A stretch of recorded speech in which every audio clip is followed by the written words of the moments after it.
Hi friends सकले केमन आछो। तो आज के देखो रिसेपशन प्रोग्रामेर शुधु खावा दावार मुहूर्तगुलोई शेयर करब। गत भिडियोते तो गान शेयर करेছি, যারা पुरोनो भिडियो देखेছো अवश्यई गान शुनेছো।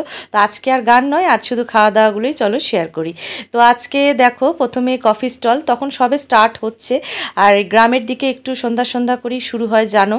तार उल्टो दिकेई छिलो फुचका स्टल। तो फुचका आमी यदिओ खाई ना, गानेर आगे तो कोनो प्रश्नई नेई।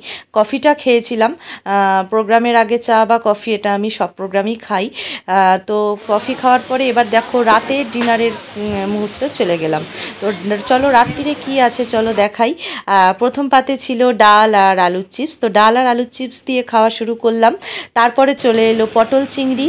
আর পটল চিংড়ি আমার ভীষণ প্রিয়। কারা কারা পটল চিংড়ি ভালোবাসো অবশ্যই কমেন্ট করতে ভুলো না, কমেন্টে আমাকে জানিও। তারপরে চলে এলো ফ্রাইড রাইস আর কাতলা কালিয়া। ফ্রাইড রাইস আর কাতলা কালিয়া দিয়ে খাওয়ার পরে তারপরে ছিল চাটনি, পাঁপড়, লটচমচম, রসগোল্লা, যেরকম ঘরোয়া খাওয়া দাওয়া খুব রিসেপশনে হয়। তো তারপরে যেটা ছিল আইসক্রিম, মেট্রো আইসক্রিম ছিল। এটা তো আমার ভীষণ প্রিয়। আমি আইসক্রিম কখনো আমি মিস করি না, সে যেখানেই হোক যখনই হোক না কেন। তো আইসক্রিম তো অবশ্যই আমি খাবই। তো চলো আজকের মতো ভিডিওটা এখানেই শেষ করলাম। সকলে ভালো থেকো, টাটা, বাই বাই।